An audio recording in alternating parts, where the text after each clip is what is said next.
Okay, pucks drop. Welcome to the Randy McDonough channel where I talk about the cool music that belongs in your collection and the cold beer that belongs in your fridge, eh? So again, welcome. Coming to you from Toronto, Ontario, Canada. So cheers to everybody out there in YouTube land. Got a nice G&T going. That's a gin and tonic. Nice. Tastes good, eh? This one is Tanqueray Ranchport. Not that I'm reviewing it, but if anyone want to try a nice, refreshing gin, with lots of berries and spices and God knows what else they threw in there.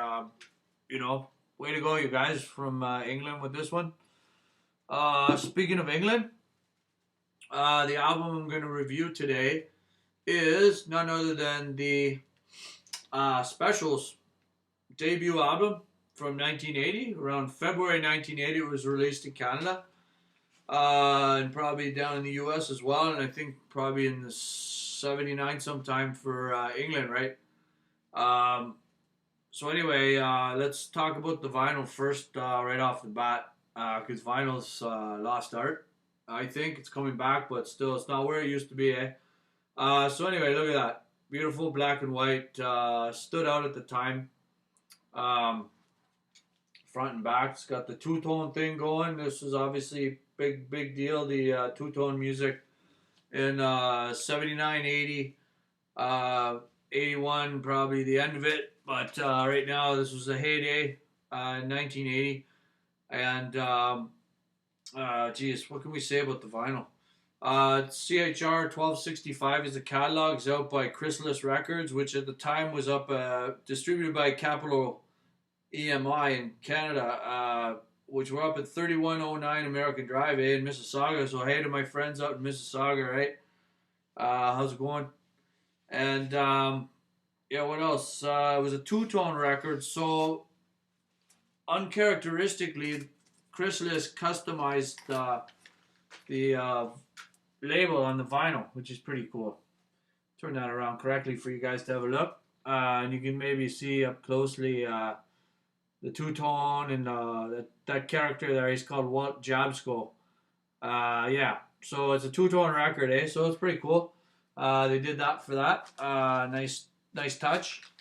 There are subsequent versions. I collect all kinds of versions of as many versions as I can of each record I like. So I've got a version that came out a little later, maybe a few years later, and it's got the Chrysalis with the just the generic Chrysalis record. So Chrysalis kind of cheaped out. The music wasn't a big hit in North America. Toronto had quite a few fans, but not enough to make Chrysalis decide to keep the custom label going on the inside. And the secondary version is the reissue, that is the catalog number CHS 41265. If anybody cares. So that's that. Yeah, this movement, two-tone movement, was a big deal back then, at least in England. I was, 15, 16, 1980. So there was a buddy of mine from Britain, and he started a school in Canada, and he's telling me all about this music that was huge in Britain. And I hadn't heard of it at all, right? So this guy's telling me like, yeah, I gotta get out there and buy this record. So I was like, okay, but I'm not cutting my hair like yours, man. He came me out a shaved head, wearing suit, skinny tie, and everything like you saw in the yearbooks from our high school, but from the early '60s, right? Like mid '60s, the teachers used to wear when we were in school. Teachers all had long hair, beards, wearing earth tone clothes, brown stuff, brown clothing, all this stuff. It's pretty funny, eh? So this guy totally stood out from the crowd, but I wouldn't cut my hair. My hair is like what it is to Samson it is to me, right? It's like I lose my hair, it's my Achilles heel. So no way, never cut it, and I've got flowing long locks since. So anyway, let's talk about what's important with this album, and that's what's inside on the vinyl. So of course, fantastic music written by the leader of the band, Jerry Dammers. Fantastic songwriter, songwriter extraordinaire. He wrote all the hits, But don't want to take it away from Roddy Radiation. He wrote Concrete Jungle, right? So that was a biggie too. The record actually had 5 singles. So what do we got? The biggest one I think was Too Much Too Young, and that came out again. It was all 1980. So the single was wasn't actually the album version though. It was the 45. So I got this here. I'll put it on the plastic. I keep protect it. Classic British 45. They put so much money into them in Britain. So good for you guys. Got good gin and got good 45s back then. For sure, eh? And nice plastic, the two-tone logo. Some of them are paper. This one happens to be plastic. But the live version really captures what the specials were all about. I think their live show was fantastic and way better, eh? Than listening to them on an album, seeing them in person, and getting the energy and everything, energy of the crowd. It was great, right? Even in Canada, they came over here, and but I'll talk about that a little later. In terms of music, still so fantastic. Jerry's songwriting great. The keyboard playing was amazing. He was a Vox Continental Hammond organ sound. I really love that. It really harks back to the sort of mid '60s stuff. So I love that.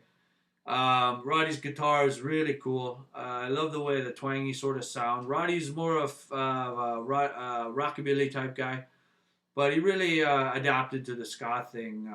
Even though I don't think it was his favorite based on what I've read over the years, but he definitely adapted to it. He liked it.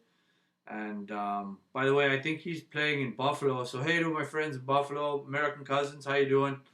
I'm thinking about going. I'm not sure exactly when the show is, but I think he's going to be playing in Buffalo pretty soon. He's not coming up to Toronto. I guess Canadian dollar ain't cutting it for him right now.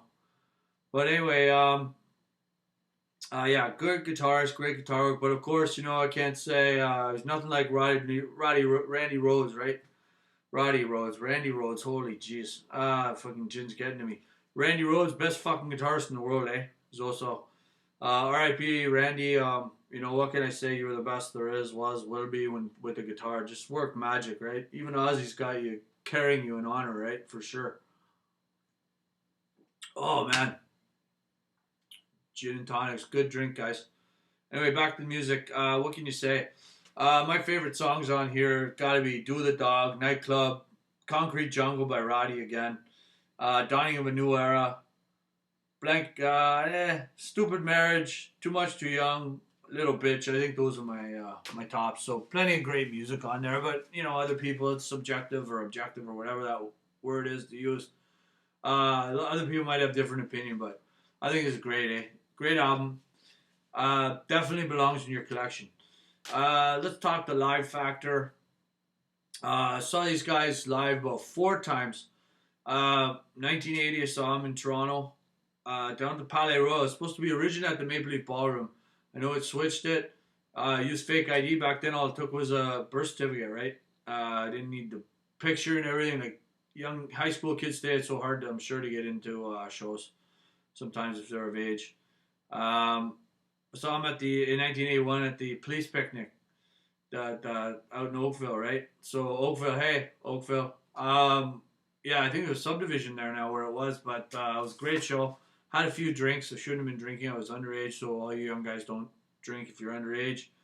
Depending where you live around here, it's about 19, right? About 19 in Quebec, 18 in the States. I don't know, 25, something like that. No, can't be 21.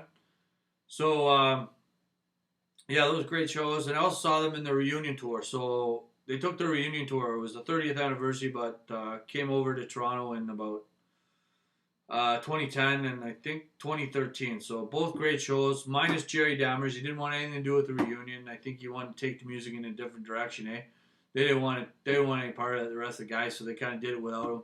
Played his music, but anyway, still great show. Great energy. Huge crowds. Probably, all in all, bigger crowds than they would have got in 1980 around here in a smaller venue. They're older, but they can still play. 30 years on, no problem. What else? Yeah, good show. If you get a chance, I know they're coming back. I think they're doing it again, but the only thing is, there's only 3 original guys left. Roddy took off. I think it's just Jerry's not there. Neville's not there. He's not doing too well. Uh, all it is Terry, Horace, and Linval. So yeah, that's about it. I mean, and one thing about Linval and Terry's vocals, I got to add, is you got a white man and a black man singing together, and I think it symbolized what the two-tone thing was about. Ebony and Ivory living in perfect harmony, just like Paul McCartney and Michael Jackson did. They were all doing it. So around the same era, man, a lot of harmony together, and I think that's what it was all about at the end of the day. So what else can I say about this? This is an album that deserves to be in your collection. I'm gonna rate it 5 Lemaires. That's 1 Lemaire, 2 Lemaire, 3 Lemaire, 4 Lemaire, 5 Lemaire. And that's my top rating, and definitely deserves to be in your collection. So please rate, comment, subscribe. I'd love to hear any comments from anybody who some insights from, especially from England or even the shows in Canada or the U.S. Whatever you got to say. Maybe how this band touched you over the years. It's always interesting to hear the different stories.